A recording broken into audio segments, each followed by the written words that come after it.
Hi friends, welcome to my channel super trader Lakshya. और एक और वीडियो लेकर आया हूं मैं आज और आज बहुत मज़ा आने वाला है क्योंकि बहुत सारे लोग जो उम्मीद कर रहे थे कि मार्केट गिरेगा गिरेगा, और मैंने क्लियरली बोला था, फिर भी होता क्या है कि लोग इंटरप्रेट करना चाहते हैं जिस तरीके से उनको मज़ा आए, जैसे उनको बेनिफिट हो या जैसे उनको करना है। डेफिनेटली वो ये नहीं समझना चाहते कि सामने वाला बोलना क्या चाह रहा है, सुनना क्या चाह रहा है।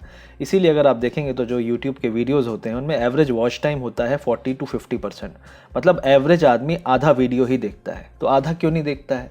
मतलब उसको पूरी बात सुननी नहीं है, उसको आधी बात सुननी है, उसको बस एक मुद्दा पकड़ना है या पॉइंट पकड़ना है जहाँ से वो कुछ कर सके, जबकि उसको ट्रेडिंग से मतलब नहीं है, ट्रेडिंग आती नहीं है, लॉस खा के बैठे हुए हैं। तो ज़्यादातर लोग मार्केट में ऐसे ही हैं जो इधर उधर की बातें करते हैं। तो आज उनके लिए एक बहुत अच्छा चटपटा वीडियो लेकर आया हूँ मैं, ताकि उनको भी थोड़ा मज़ा आए, क्योंकि उनको भी खुशी होनी चाहिए। तो एग्जैक्टली आज जो टॉपिक होगा वो क्या होने वाला है एग्जैक्टली है कि मार्केट में पहले क्या हुआ आज, और एग्जैक्टली कल की पॉसिबिलिटीज़ क्या है इसके बारे में बात करेंगे, और फिर उनको भी खुश करेंगे थोड़ी। तो आज है एग्जैक्टली अगर आप देखें तो आज है फेड का दिन। फेड मतलब यूएस की जो फेडरल रिजर्व है, जैसे हमारे यहाँ आरबीआई है उस तरीके से फेडरल रिजर्व होती है। तो वहाँ पे एग्जैक्टली क्या होता है कि अभी जो पॉलिसी रेट्स हैं काफ़ी लो हैं, ऑलमोस्ट ज़ीरो के पास हैं। अब अगर फेड ने निगेटिव किया तो बैंक्स के लिए काफ़ी निगेटिव माना जाता है, इकोनॉमी के लिए भी फिर आगे चल के ये निगेटिव होता है। और फेड क्या कोशिश कर रहा है कि हम बिल्कुल ज़ीरो के पास हैं और वहाँ पे हम ऐसा साइन दें कि हम निगेटिव नहीं जाने वाले हैं, हम ऊपर भी नहीं जाने वाले हैं। और अगर इकोनॉमी रिकवर होती है तो फेड को रेट्स दोबारा से इंक्रीज करने पड़ेंगे, ये होता है सिस्टम। लेकिन अगर फेड रेट इंक्रीज नहीं करेगा, इकोनॉमी बढ़ रही है तो रेट इंक्रीज करना पड़ेगा, क्योंकि बैंक्स को फिर बेनिफिट नहीं होगा। तो डेफिनेटली अभी दुविधा वाला समय है। अगर market already all time high के पास है, नैस्डैक हाई पे है, डो जोन्स हाई पे है, किसने सोचा होगा आज से 1 महीने पहले कि ये ऑल टाइम हाई पे होगा? लेकिन ट्रंप ने पूरी प्लानिंग करके रखी है। उसने जो ये चेयरमैन है पॉवेल, इसको कई बार फायर करने की धमकी दी है। ट्रंप के पूरे कैबिनेट में जितने लोग हैं वो इसके साथ काम करते हैं। पूरा का पूरा जो बॉन्ड बाइंग हो रहा है वो पूरा का पूरा इक्विटी ईटीएफ्स के थ्रू हो रहा है, ताकि इक्विटीज़ में पैसा ज़्यादा से ज़्यादा जाए और ब्लू चिप में जाए, ताकि ओवरऑल इंडेक्स अच्छा दिखे। मतलब जो डो जोन्स होता है, आपने देखा होगा, जो डो जोन्स है, जो नैस्डैक है, जो 3 इंडेक्स हम ट्रैक करते हैं वो हाई रहे, ये जो तीनों इंडेक्स हैं। तो इन तीनों पे ही सब कुछ है। अगर ये अच्छा दिख रहा है तो सब कुछ अच्छा है। कल की बात मैं करता हूँ, मैंने ट्विटर पे रिट्वीट भी किया था। ट्रंप बोलता है कि Nasdaq at all time high. Wow, मतलब नैस्डैक 10,000 के आसपास है। क्या मार्केट की सिचुएशन इतनी अच्छी है कि हम ऑल टाइम हाई के आसपास हैं? आप ये तो कह सकते हो कि भाई हमने शॉर्ट कर दिया, अब शॉर्ट कवर करने के लिए हम ऑल टाइम हाई पे आ गए कवर करते करते। बस यही एक लॉजिक बनता है। दूसरा लॉजिक ये नहीं बनता कि हमारी इकोनॉमी इतनी अच्छी है कि हम ऑल टाइम हाई पे स्टॉक मार्केट वाइज हों। और दूसरी चीज़ आप देखिए, चलिए फेड ने जो किया किया, ठीक है, ट्रंप ने जो किया किया, उसके बाद भी आप देखिए ओईसीडी ने कहा है कि जो इकोनॉमिक सिनेरियो है वो पिछले 100 साल में इतना बुरा नहीं रहा। मतलब ये 1920 के आसपास जो हालत थी उस हालत में हमारी इकोनॉमी है। जब इकोनॉमी 100 साल पुरानी है तो मार्केट कैसे ऑल टाइम हाई पे हो सकता है? तो नॉर्मली 2 चीज़ें होती हैं यहाँ पे। आइदर मार्केट इकोनॉमी के लेवल को कैचअप करेगा, या इकोनॉमी इतनी बूम होगी कि इकोनॉमी बहुत बूम करके ऊपर पहुंच जाएगी जैसे पहले थी। आप डिसाइड करिए कि आपको क्या दिखता है। क्या इकोनॉमी बूम कर रही है या तुरंत करने वाली है? आप इंडिया में हो, यूएस में क्या हो रहा है हमें नहीं पता इतना डिटेल में, लेकिन इंडिया में कोरोना वायरस के कारण बिजनेस क्या चल रहा है, जॉब्स लोगों की बच रही है, सेफ है, लोगों को नोटिस दिया जा रहा है, नहीं दिया जा रहा है, ये सब चीज़ें आप पता करिए, आपको पता चल जाएगा। तो ओईसीडी ने इंडिया की जो ग्रोथ है उसके बारे में भी कहा है 7.6% का कॉन्ट्रैक्शन अप टू हो सकता है। ग्लोबल ग्रोथ बोल रहे हैं 7.6 कॉन्ट्रैक्शन हो सकता है। कॉन्ट्रैक्शन मतलब समझ लो आप, कॉन्ट्रैक्शन मतलब जो इकोनॉमी है उससे भी कम हो रही है। और उसके बाद आप देखिए कि अगर ये सेकेंड वेव नहीं आई फिर भी 6% का कॉन्ट्रैक्शन होने वाला है। मतलब जीडीपी ग्रोथ -6% होने वाली है वर्ल्ड वाइड। तो ये छोटा फिगर नहीं है, ये 100 साल में पहली बार हो रहा है।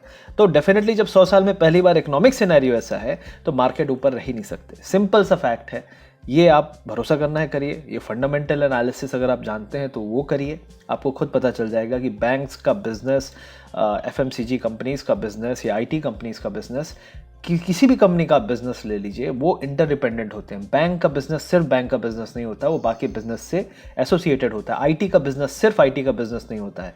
आईटी कंपनीज जो इंफ्रास्ट्रक्चर पे काम करती हैं, जो बहुत सारे प्रोजेक्ट्स लेती हैं, ऑयल रिफाइनरीज की लेती हैं, हर सेक्टर में, कंस्ट्रक्शन कंपनीज का लेती हैं, तो बहुत सारे सेक्टर्स में, क्या हर सेक्टर में सब कुछ अच्छा होगा? जब सब कुछ अच्छा होगा तो आईटी कंपनीज के प्रोजेक्ट्स भी जाएंगे, अगर अच्छा नहीं होगा तो डेफिनेटली इंपैक्ट हर जगह होने वाला है। सिर्फ एक ही चीज़ है, मार्केट लिक्विडिटी से पुश किया जा रहा है ये आपके फेड पॉवेल जो है ये सबसे बड़े पपेट है, तो ये चीज़ आपको समझना पड़ेगा। अब हम बात कर लेते हैं जल्दी से कि मार्केट का लेवल क्या है। तो यूएस मार्केट का जो हमने लेवल बात की थी 27,700 के आसपास, हम ऑलमोस्ट गए थे 600 के आसपास, और वहाँ से रिवर्सल आ रहा है। अब ये दो इंक्लिनेशन पे हम ऊपर गए, एक पहला ये था, दूसरा ये था। अब ये दूसरे का जो सपोर्ट आ रहा है वो आ रहा है 27,000 के आसपास। मतलब यहाँ से अगर मार्केट को नीचे गिरना है तो 300 पॉइंट का फॉल अगर आज आता है फेड के बाद, और ओवरऑल क्या होता है ना कि देखिए फेड भी एक लेवल तक ही मैनिपुलेशन कर सकता है, एक लेवल के बाद, क्योंकि फेड की जो लिक्विडिटी है वो सब कुछ नहीं है, वो सब कुछ का एक परसेंटेज है जो बहुत बड़ा है, लेकिन सब कुछ नहीं है। तो डेफिनेटली अब जो हवा चलने लगी है वो सेकेंड वेव के बारे में, लोग टॉपिक के बारे में डिस्कस करने लगे हैं, क्योंकि कई सारे कंट्रीज में केसेस फ्लैट होने के बाद बढ़ने लगे हैं। जब फ्लैट होने के बाद बढ़ने लगे हैं उसी को तो हम कहते हैं सेकेंड वेव। इंडिया में ऑलरेडी अगर आपको नंबर दिखाऊंगा मैं, उसके बारे में बात करूंगा, तो वहाँ पे भी कुछ लोचा है, नंबर्स भी स्टेबल नहीं है, टेस्टिंग बीच बीच में कम हो रही है। क्यों हो रही है? टेस्टिंग तो लगातार डबल होनी चाहिए हर एक हफ्ते 10 दिन में, लेकिन टेस्टिंग कम हो रही है। तो आप खुद लगा लीजिए हिसाब क्या होने वाला है, और सरकारें क्या करना चाहती हैं, इकोनॉमिस्ट क्या सजेशन दे रहे हैं कि लोगों के अंदर एंटीबॉडीज़ हैं, लोगों की बॉडी खुद फाइट कर सकती है उससे। एग्रीड, बिल्कुल सही बोला आपने। क्या हम उस लेवल पे पहुंच चुके हैं कि हम एंटीबॉडीज़ पे ट्रस्ट करें और एक्शन लेना बंद कर दें? I don't think so. तो मेरे हिसाब से ये है सिस्टम। तो अभी आप एग्जैक्टली उसी रेजिस्टेंस लेवल से रिवर्स होने की बात कर रहे हैं, और अगर यहाँ से 27,000 का लेवल आज तोड़ता है, क्योंकि फेड बहुत इंपॉर्टेंट है, फेड के बाद, फेड मीटिंग के बाद 11:30 बजे आता है, उसके बाद बहुत वॉलीटिलिटी बढ़ जाती है। और हमेशा मैंने देखा है अगर फेड के पहले रैली आ गई तो फेड के बाद फॉल आता है, और फेड के पहले अगर फॉल आया है तो फेड के बाद रैली आती है। तो अगर यहाँ रैली का स्पेस है, मुझे नहीं लगता 100-200 पॉइंट से ऊपर ज़्यादा है, 200 पॉइंट 300 पॉइंट मैक्सिमम, तो ऊपर जाने के चांसेस फिर भी कम है, लेकिन नीचे जाने के चांसेस काफ़ी हैं। और फेड से क्वेश्चन आंसर्स भी होते हैं, तो वो बहुत इंटरेस्टिंग होगा देखने के लिए। तो हम उसके बाद देखेंगे डेफिनेटली, क्योंकि ये यूएस मार्केट ही डिसाइड करेगा आज का क्या होने वाला है कल हमारे मार्केट में। अब हमारे मार्केट के बारे में बात कर लेते हैं, क्योंकि सब तो उसी के बारे में इंटरेस्टेड है। तो हमारे यहाँ हमारे यहाँ एग्जैक्टली क्या हुआ? हमारे यहाँ मार्केट सुबह उठे, खुले, उसके बाद नीचे गए, तो खुलते ही थोड़ा बाउंस आया, उसके बाद नीचे गए। तो पहला जो बाउंस था उसको हमने सेल किया, उसको सेल करने के बाद आपको अच्छा डिप मिला होगा। इस डिप में करीब करीब 200 पॉइंट का फॉल आया बैंक निफ्टी में, निफ्टी में भी 50-60 पॉइंट का फॉल आया। प्रॉफिट बनता है क्या? 100% बनता है। मैंने ऑलरेडी जो लेवल बताए थे 10,110, उसके आसपास गए, वहाँ से आप सेल कर दो तो आपको आराम से यहाँ पे प्रॉफिट बनेगा 20%। फिर उसके बाद एक बाउंस आएगा और दोपहर में एक फॉल आएगा। हम उसके बीच में एक और फॉल दिए, फिर एक बाउंस आया, और लास्ट में फिर एक और फॉल आया। एग्जैक्टली ऑलमोस्ट 3 बजे के पहले, 3 o'clock के थोड़ी पहले मार्केट में ये बाउंस आया है, जिसके कारण काफ़ी सारे बुल्स मेरे को क्रिटिसाइज भी करेंगे, बोलेंगे तुम्हें कुछ नहीं आता। तो एग्री, मुझे कुछ नहीं आता, ये वाले मूव मुझे नहीं प्रेडिक्ट करने हैं, इसके लिए मैं भगवान नहीं बनना चाहता, क्योंकि इसको मैं सिर्फ एक ही चीज़ कह सकता हूँ, ये शॉर्ट कवरिंग थी। और शॉर्ट कवरिंग एक लॉजिक है, वो कभी भी आ सकता है, और उसके रीजंस भी अननोन होते हैं, किसी को नहीं पता। तो फेड हो सकता है उसका रीज़न। तो डेफिनेटली इसको अगर आप प्रेडिक्ट कर सकते हैं तो आप महान हो, मैं महान नहीं बनना चाहता। अब यहाँ पे हम बात कर लेते हैं कि ये जो मूव आया है क्या ये सस्टेनेबल है? Not at all. क्या ये मूव छोटा है या बड़ा है, या क्या ये कोई डिसाइडिंग फैक्टर है? Not at all. क्यों? क्योंकि हम फिर भी डे हाई के नीचे बंद हुए हैं। हम डे हाई को पार करके हम उसके ऊपर नहीं निकल गए, हम उसके नीचे ही ऑलमोस्ट क्लोज हुए हैं। हम 10,140-50 तक गए हैं आज, और आज का क्लोज कितना है? 10,116। तो इसको मैं वीक भी नहीं बोलूंगा, मैं स्ट्रांग भी नहीं बोलूंगा, क्योंकि हमारी ओपनिंग भी ऑलमोस्ट यहीं पे हुई थी। आप देख सकते हैं हम खुले हैं, जो तुरंत बाउंस आया था उस बाउंस का लेवल भी ऑलमोस्ट यही था, 10,110 के आसपास। हम क्लोज भी हुए हैं 116 के आसपास। तो ये कोई बहुत बड़ा डिसाइडिंग डे नहीं था, ये एक फ्लैट डे कहेंगे। और शॉर्ट कवरिंग, ये जो लास्ट का मूव है ये पूरा शॉर्ट कवरिंग है, ठीक है। अब मैं आपको बताऊंगा भी शॉर्ट कवरिंग कैसे हुई है। तो अब हम यहाँ पर थोड़ी स्टॉक्स के बारे में देख लेते हैं। स्टॉक्स के बारे में बता दूंगा आपको कि क्या होने वाला है, उससे पहले हम सेक्टोरियल एनालिसिस देख लेते हैं। तो सेक्टोरियल एनालिसिस मिक्स्ड है, ठीक है। मिक्स क्यों बोलूंगा मैं? क्योंकि ग्रीन है, कुछ रेड है। और यहाँ पे बैंक जो था सबसे बड़ा रीजन था आज की रैली का। रियलिटी भी काफ़ी बड़ी रैली आई, रियलिटी में कल भी रैली आई थी। तो रियलिटी सेक्टर एक सेक्टर हो सकता है जहाँ पे थोड़ा अपसाइड मेरे को दिखता हुआ लग रहा है, और कंस्ट्रक्शन में भी काफ़ी बाउंस आ सकता है। तो आपको थोड़ा रियलिटी पे फोकस कर सकते हैं लॉन्ग साइड के लिए। बाकी एनबीएफसीज में थोड़ा बाउंस आ रहा है, जैसे एनबीएफसीज रिलेटेड जो बैंक्स हैं, जैसे इंडसइंड बैंक हो गया, यस बैंक में भी काफ़ी पॉजिटिव मेरे को लग रहा है। 34-35 अटेम्प्ट कर सकता है इस बार, क्योंकि स्ट्रक्चर काफ़ी अच्छा बन रहा है। तो ये हम बात करेंगे स्टॉक की, लेकिन यहाँ सेक्टोरियल में मिक्स्ड है। अब हम बात कर लेते हैं यहाँ पे टॉप लूजर्स के बारे में। तो टॉप लूजर्स आपके वही स्टॉक्स थे जो काफ़ी अभी स्ट्रेंथ दिखा रहे थे टाइटन हो गया, ये सब। टाइटन को हमने कल शॉर्ट के लिए कल चूज़ किया था, तो ये भी काफ़ी अच्छा मूव दिया डाउन साइड के लिए। आई होप लोगों ने इसमें पैसा बनाया होगा। और उसके बाद रिलायंस पहले डिप मारा, फिर उसके बाद ऊपर गया। तो रिलायंस का आप प्रिडिक्ट नहीं कर सकते, जिस दिन न्यूज़ आया पॉजिटिव उस दिन ऊपर नहीं गया। तो सिंपल सी चीज़ है, जो स्टॉक्स ऑलरेडी गिर चुके थे हाई से, उसमें एक शॉर्ट कवरिंग बाउंस आया है। गिरने के बाद एक बाउंस आता है। अगर आप सच सोचते हो कि मैंने जो क्रैश का वीडियो बनाया है क्रैश नहीं आएगा, नहीं, क्रैश अभी भी जारी है। क्रैश की प्रिपरेशन होती है। इस हफ्ते मैंने कहा था आप बहुत बड़े डिप की उम्मीद मत करो। अगर डिप आ गया, कल शाम तक में जो डिप आया था दोपहर में, वो डिप बहुत किस्मत थी कि हमको कल मिल गया। मैं तो उम्मीद भी नहीं कर रहा था कल तक में डिप आएगा। मेरे हिसाब से ये थर्सडे तक मार्केट सिर्फ रिवर्स करेगा, जो ये बुलिशनेस है, उसके बाद फॉल चालू होगा। तो ये तो सीधी सी बात थी, लेकिन पहले आ गया तो बहुत अच्छी अपॉर्चुनिटी थी बहुत सारे लोगों के लिए जो निकल सकते थे। ठीक है, अब यहाँ पे हम बात कर लेते हैं कि जो आपका LNT है, तो LNT स्टॉक में अभी हमें क्या करना चाहिए। LNT अभी भी वीक नहीं है, यहाँ पे अभी भी डिप में बाउंस आ रहा है, तो डेफिनेटली इसको 1-2 दिन और वेट करके, लेकिन ये भी स्टॉक जब गिरेगा, इसमें डाउन साइड में काफ़ी स्पेस है। तो आपको अगर डाउन साइड का देखना है तो डाउन साइड का जो आपका लेवल होगा वो होगा 940। अगर ये 940 के नीचे जाता है और सर्वाइव कर सस्टेन करता है, तो यहाँ पे कम से कम 25 रुपीज़ का फॉल आ सकता है। राइट नाउ शॉर्ट नहीं करना है, लॉन्ग भी नहीं करना है इसे। अब हम बात कर लेते हैं बजाज फिनसर्व। तो बजाज फिनसर्व जो स्टॉक है, ये शॉर्ट का कैंडिडेट बन रहा है, लेकिन इसका लेवल आपको देखना पड़ेगा 50 to 50। अगर ये 50 to 50 के ऊपर नहीं जाता है कल भी और उसके नीचे ही सस्टेन करता है, तो इसको आप बाउंस, जो भी छोटा मोटा बाउंस आता है उस पर शॉर्ट करिए। इसके लेवल्स आ सकते हैं 5050 तक। ये लेवल्स 1-2 दिन में आ सकते हैं, एक दिन में नहीं आएंगे। अब हम टाइटन की बात कर लेते हैं। तो टाइटन के बारे में मैंने ये कहा था कि ये स्ट्रेंथ नहीं है, इसमें वीकनेस आनी चाहिए, इसको अब गिरना चाहिए। 2-3 दिन पहले ब्रेकआउट दिखा रहा था, लेकिन वहां से इसने धोखा दिया। तो आज जो रिवर्सल है काफ़ी जेन्युइन लग रहा है मेरे को। यहाँ पे आप कोई भी बाउंस आए आप इसको सेल कर सकते हो, वीकनेस इसमें क्लियरली है। कोई भी 5 रुपीज़, 4 रुपीज़, 10 रुपीज़ का बाउंस आता है, इसका टारगेट दिख रहा है 950 के आसपास। अब हम बात कर लेते हैं गेनर्स के बारे में। तो गेनर्स के जो महान शेयर्स हैं उनके बारे में देख सकते हैं। तो इंडसइंड बैंक ऑलरेडी 450 के ऊपर, हमने पहले भी बात की थी इसके बारे में। बियरिश सिनेरियो में भी इंडसइंड बैंक एक बुलिश स्टॉक है। India bulls housing finance bullish stock है। मैंने ये क्लियरली बोला था, आप मेरा 3 दिन पुराना वीडियो जाके देख लीजिए। मार्केट गिरेगा, लेकिन ये दोनों स्टॉक अलग बिहेव करेंगे, क्योंकि इनमें कुछ है, कुछ तो न्यूज़ है। ठीक है, अब इंडसइंड बैंक जो है 499 पहुंच चुका है। यहाँ पे मैक्सिमम केस है 520 से 525 मैक्सिमम। वहां से जो सेल बनेगा वो बहुत बढ़िया सेल बनेगा। तो अब इसको यहाँ पे बाय नहीं करना है, यहाँ पे आपको 1-2 दिन वेट करके इसमें सेलिंग के लिए, क्योंकि अब ये कम से कम 100 to 150 रुपीज़ का इसने नीचे कुशन दे दिया है हमें सेल करने के लिए, तो उसके लिए आपको वेट करना है। अब हम देख लेते हैं यहाँ पे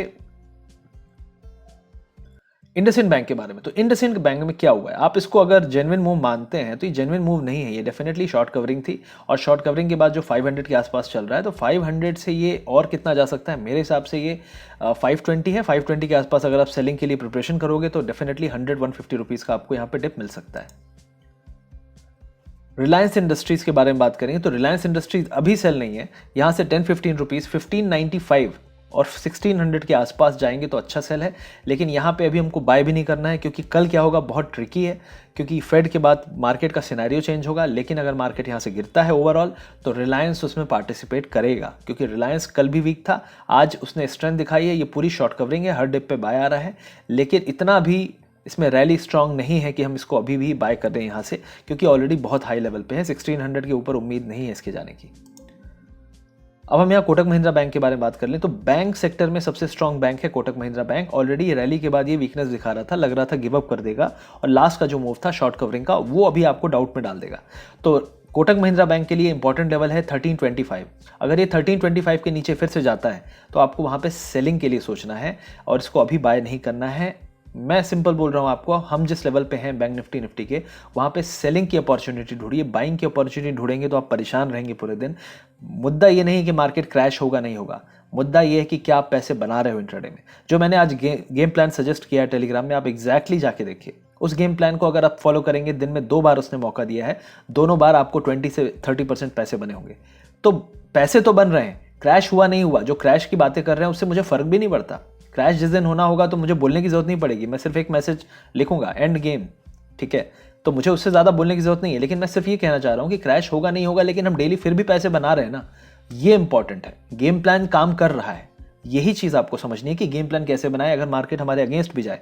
दूसरी चीज़ है, लास्ट का जो बाउंस आया वहां तक हमें कैरी करना ही नहीं था। हम सेलिंग करेंगे कहाँ पे, जब हमारा लेवल आएगा। हमारा लेवल था 10,000, 120, 130, 110 सुबह गया था, फिर उसके बाद ब्रेक किया था, तो जो दिन का हाई था 120 के आसपास, वो हमारा सेलिंग एरिया बन जाता। अगर मुझे आज क्लोजिंग में कोई पोजीशन लेनी होती तो मैं 140 के आसपास सेल करता, मैं बाय नहीं करता। तो पोजीशन अगर मैंने ली है, शॉर्ट साइड ली है, कल जो होगा देखा जाएगा, तो मैंने बेस्ट प्लेस पे अपनी सेल पोजीशन ली है। अब गलत होने को तो कोई भी पोजीशन गलत हो सकती है, ट्रम्प कुछ भी बोल सकता है, फेड कुछ भी बोल सकता है, तो वो एक डिफरेंट थिंग है, लेकिन आप लो तो कम से कम बेस्ट प्लेस पे अपनी जो पोजीशन ले रहे हो, तो ये इंपॉर्टेंट है। अब दूसरी हम बात कर लेते हैं आईसीआईसीआई बैंक की। तो आईसीआईसीआई बैंक में आप देखिए टोटल ये है short covering, total short covering है, ये सबसे बड़ा एग्जांपल है शॉर्ट कवरिंग का, ठीक है। और यहाँ पे ऐसा भी हो सकता है कोई न्यूज़ हो, ऐसा भी हो सकता है क्योंकि बैंक स्टॉक्स में ही ये मूव देखा गया है, तो हो सकता है, वो हमें पता नहीं है। और एक और बड़ा ब्रेकिंग न्यूज़ अभी रिसेंटली आया है, जस्ट अभी वीडियो बनाते हुए, S&P ने हमारी जो रेटिंग है उसको स्टेबल रखा है। अभी भी ये न्यूज़ में आ नहीं रहा है, मैंने कोशिश की कि न्यूज़ पे निकाल लूँ, लेकिन अभी भी न्यूज़ पे नहीं आ रहा है। लेकिन OECD ने जो इकोनॉमिक सिनेरियो दिया था उसमें भी उसने कॉन्ट्रैक्शन दिखाया है 7.3, और S&P जो सबसे बड़ी रेटिंग एजेंसी मानी जाती है उसने कहा है 5% का कॉन्ट्रैक्शन हो सकता है इंडियन इकोनॉमी में 2021 पे, और उन्होंने जो रेटिंग है स्टेबल की। अब आप बोलोगे स्टेबल तो खुशखबरी है, हम स्टेबल इसलिए हैं क्योंकि हम सिर्फ जंक के ऊपर हैं। अगर हमको डाउनग्रेड कर दिया गया तो हमारी जो अगली रेटिंग है वो जंक कहलाएगी, अर्जेंटीना की तरह। और जब अर्जेंटीना की रेटिंग डाउनग्रेड हुआ था उसके बाद वहाँ पे मार्केट में क्या हुआ था आप खुद देख सकते हैं, उसका इवेंट कैलकुलेट करके कि कितना मार्केट गिरा था। तो हम बिल्कुल बाउंड्री लाइन पे ही हैं। पेशेंस है अभी रेटिंग एजेंसीज में, कब तक है पेशेंस वो देखना पड़ेगा, लेकिन बहुत जल्दी इनका पेशेंस भी हाथ से निकल जाएगा। एक और स्टॉक है जो सेलिंग के लिए मैं सेलेक्ट करूंगा, वो है मारुति सुजुकी। ये मिस हो गया था शुरू में, तो मारुति सुजुकी में हम सेल करेंगे क्योंकि अब इसमें वीकनेस क्लियरली दिख रही है, ये होल्ड नहीं कर पा रहा है। अब अगर 5650 का लेवल टूटा तो इसका अगला सपोर्ट आएगा 5500 पे, छोटा सपोर्ट है, लेकिन उसके बाद जो इंपॉर्टेंट सपोर्ट आएगा वो 5300 के आसपास आएगा। तो मेरे हिसाब से अगले किसी भी बाउंस में शॉर्ट करने के लिए अगर आपको कोई स्टॉक ना मिल रहा हो तो मारुति सुजुकी को शॉर्ट कर सकते हैं। स्टॉप लॉस हमेशा लगाइए, अपना जो नॉलेज है उसको यूज़ करिए। ये मेरा रिकमेंडेशन नहीं है, ये मेरा व्यू है, मुझे लगता है ये गिर सकता है। बाकी आपको अपने टूल्स यूज़ करने हैं, जैसे stop loss, target, trailing stop loss, इन्हीं के सहारे हम ट्रेडिंग करते हैं। अब हम बात कर लेते हैं निफ्टी बैंक निफ्टी के बारे में। तो निफ्टी बैंक निफ्टी में अगर हम देखें तो सबसे इंपॉर्टेंट मेरे लिए अभी है जिस लेवल पे हम क्लोज हुए हैं, इसमें कोई बहुत एक्साइटिंग मूवमेंट नहीं दिख रहा है। अभी भी आप देखिए मूवमेंट नीचे की तरफ है, रिलेटिव स्ट्रेंथ कमज़ोर है, बाउंस नहीं है ये। देखिए आप देखिए पहली बार फॉल आया, बाउंस आया, दूसरी बार फॉल आया, हम फ्लैट हैं। ये जो डायरेक्शन है इस इंक्लिनेशन की, ये फ्लैट है, ये बहुत बुलिश नहीं है।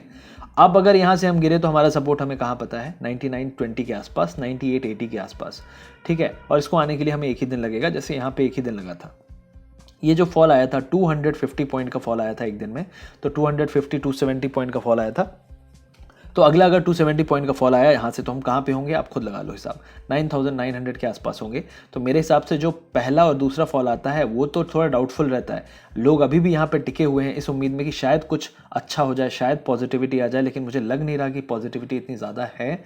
मार्केट समहाउ होल्ड कर रहा है किसी न्यूज़ और इवेंट के वेट में, लेकिन अगर यहाँ से गिव अप करता है, और हमारा जो स्टॉप लॉस होना चाहिए यहाँ पे वो होना चाहिए 10,050 ब्रेक होते ही आपको यहाँ पे करीब करीब 150 पॉइंट का डिप मिलेगा। तो आप यहाँ पे शॉर्ट करने से अवॉइड कर सकते हैं, आप उस लेवल का वेट कर सकते हैं। अगर वहाँ हम गए तो डेफिनेटली वो तोड़ने के लिए ही जाएंगे।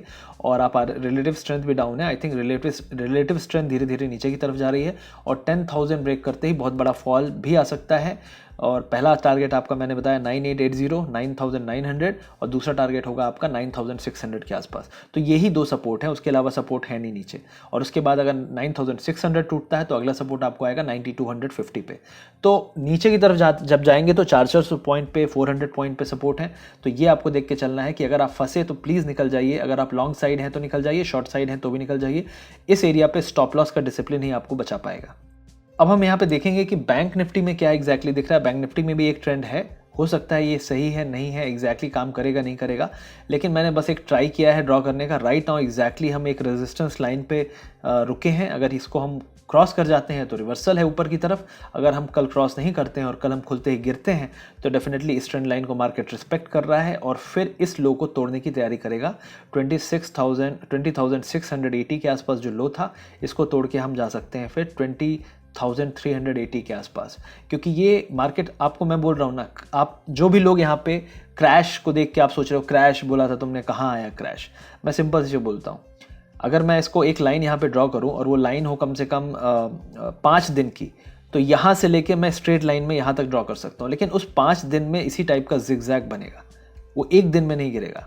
लेकिन जब आप यहाँ से यहाँ देखोगे, बोलोगे यार बहुत बड़ा फॉल आ गया, तो मार्केट कभी भी क्रैश का मतलब ये नहीं कि एक लाइन में गिर जाएगा। मार्केट कभी एक लाइन में गिरता ही नहीं। अगर एक लाइन में गिर जाएगा तो अगले दिन एक बहुत बड़ा शॉर्ट कवरिंग बाउंस भी आ जाएगा। तो ये आपको समझना है कि फॉल आएगा, लेकिन फॉल की तैयारी चल रही है, ये तैयारी है, और ये तैयारी के हिसाब से ही ट्रेंड लाइन मैंने बनाई है। और एक बार ये लेवल टूटता है 20,350 का, तो उसके बाद जिस चीज़ की मैं बात कर रहा हूँ वो स्टार्ट हो जाएगी। बाकी तो समय बताएगा, हम यहाँ भविष्यवाणी कर नहीं रहे हैं, हम तो अपनी कोशिश कर रहे हैं कि एक व्यू देने का, ताकि लोग संभल के इन्वेस्ट और ट्रेड करें। अब एक येस बैंक के बारे में भी मैंने एनालिसिस किया है, वो भी हम देख लेते हैं। तो येस बैंक में मेरे हिसाब से थोड़ा सा यहाँ पे अपसाइड के चांसेस बढ़ रहे हैं। मेरे हिसाब से एक अटेम्प्ट ये कर सकता है फिर से 31, 32 को ब्रेक करने का, और 32 ब्रेक करते इसका जो अगला टारगेट है 37 का है। तो एक आप ये मान के चल सकते हैं यहाँ पे गेम प्लान कि अगर हम 31.8 जो अभी रिसेंट का हाई था इस एरिया में 31.9, अगर हम 32 को ब्रेक कर देते हैं कल या परसों या किसी दिन, तो मेरे हिसाब से येस बैंक में एक अपसाइड बनता है 37 तक का। तो डेफिनेटली आप उस 32 से लेके 37 तक का जो अपसाइड है उसको ड्राइव कर सकते हैं। करीब करीब आपको 15-16% का अपसाइड है। तो ये एक आपके पास चॉइस हो सकती है अगर आप ट्रेड करना चाहें। अब हम यहाँ पे कंट्रीब्यूशन चार्ट देख लेते हैं आज का, जो कि काफ़ी इंटरेस्टिंग है, क्योंकि ज़्यादा स्टॉक गिर रहे हैं लेकिन कंट्रीब्यूशन कम है, और उठाने वालों में 2 ही मेजर हैं, एक है रिलायंस, एक है HDFC। और बैंकिंग में थोड़ा आपके स्टॉक्स थे कंट्रीब्यूशन, ICICI, इंडसइंड, HDFC, तो इन तीनों ने ठीक ठाक कंट्रीब्यूशन दिया है, कोटक महिंद्रा मिला के। तो ये 4 जो हैं, इनके कारण आप बैंक निफ्टी को काफ़ी ऊपर देखोगे, लेकिन निफ्टी इतना स्ट्रांग नहीं दिख रहा है। लेकिन आप देखिए कि निफ्टी के स्टॉक्स भी काफ़ी कोशिश की है इन लोगों ने उठाने की, तो निफ्टी क्यों नहीं है इतना स्ट्रांग, जब बैंक निफ्टी भी पार्टिसिपेट कर रहा है, निफ्टी के भी जो हैं बड़े बड़े मेजर स्टॉक्स वो भी पार्टिसिपेट कर रहे हैं, क्योंकि जो सेल साइड में जो स्टॉक्स थे वो काफ़ी सारे थे, और काफ़ी सारे स्टॉक्स में नेगेटिविटी है। तो जब ओवरऑल ब्रेकआउट करेगा जिस दिन मार्केट, तो वो इस साइड आपको 5 से 6 स्टॉक दिखेंगे मैक्सिमम, और यहाँ पे आपको सारे के सारे स्टॉक दिखेंगे, और कम से कम 10 to 15 स्टॉक्स में जो कंट्रीब्यूशन होगा 10+ पॉइंट का दिखेगा। उस दिन आप मान लीजिएगा ये मार्केट ब्रेकआउट कर रहा है ऊपर की तरफ। लेकिन जिस दिन यहाँ पे 10 पॉइंट से ज़्यादा वाले 4-5 स्टॉक्स कंट्रीब्यूशन में आ गए, तो समझ लेना कि मार्केट का खेल ख़त्म है और ब्रेकडाउन की पूरी तैयारी चालू हो गई है। तो ये था एनालिसिस, ये था स्टॉक्स के बारे में। एक कोरोना के बारे में भी अपडेट था, वो भी मैं बात करना चाहता था कि एग्जैक्टली यहाँ पे टेस्टिंग आप देखिए हर 5-6 दिन में एक बार कम हो रही है। क्यों कम हो रही है? हमारे देश में ये जो टेस्टिंग का कर्व है इतना फ्लैट है, मतलब आप बोल रहे हो कि केसेस नहीं बढ़ रहे, कैसे बढ़ेंगे? आपकी टेस्टिंग ही नहीं बढ़ रही है। और बीच बीच में टेस्टिंग की देखिए आप हालत क्या है, टेस्टिंग बीच बीच में कम हो रही है, यहाँ पे भी कम हुई थी, यहाँ पे भी कम हुई थी। तो कुछ है सिस्टम, जो भी सिस्टम है, लेकिन ऐसे काम नहीं चलेगा। आप यूएस की जाके टेस्टिंग का अगर रिकॉर्ड देखेंगे, तो यूएस की टेस्टिंग उसी तरह बढ़ी है जिस तरीके से केसेस की रफ्तार बढ़ी है, जो केसेस का कर्व था उस हिसाब से। हम ऑलरेडी पहुंच चुके हैं 2.77 लाख केसेस पे। आप रिकवरी तो हर इंसान गिनाना चाहेगा ना, ठीक है? जैसे हर इंसान बोलता है कि यार मेरा ये इस नंबर पे सबसे ज़्यादा इस सब्जेक्ट में सबसे ज़्यादा नंबर आए हैं, उसी तरह लोग भी ये बताना चाहते हैं कि भाई रिकवरी देखो अच्छी हो रही है, बाकी चीज़ों पे इतना ध्यान मत दो। हर इंसान रिकवरी रेट गा रहा है, क्योंकि इसको देख के लोग सोच रहे हैं कि यार अब घर से निकल सकते हैं, क्योंकि एक फील गुड फैक्टर बनाया जा रहा है। लेकिन फील गुड फैक्टर में अगर आप बचे ही नहीं तो किस चीज़ का फील गुड रहेगा? तो ये चीज़ आपको ध्यान रखना है, अभी भी प्रिकॉशन रखना है। लॉकडाउन खुल रहा है, लेकिन लॉकडाउन दोबारा आ भी सकता है, और मैंने सुना है खबरें भी कि लॉकडाउन दोबारा आ सकता है। मुझे श्योरिटी नहीं है क्या खबर है, लेकिन अगर लोग इसी तरह पागल की तरह घूमते रहे, क्योंकि लोग बिल्कुल भी प्रिकॉशन नहीं ले रहे हैं, तो डेफिनेटली एक और लॉकडाउन आने के चांसेस हैं। तो ये था आज का वीडियो, थोड़ा लंबा हो गया, उसके लिए माफ़ी, लेकिन बहुत सारी चीज़ें और बहुत सारे स्टॉक्स कवर करने थे, इसलिए मैंने इसको थोड़ा लंबा बनाया। आई होप आपको पसंद आया होगा। अगर पसंद आया तो सब्सक्राइब, शेयर, लाइक ज़रूर करिएगा। अगला वीडियो छोटा करूँगा definitely. Thank you very much.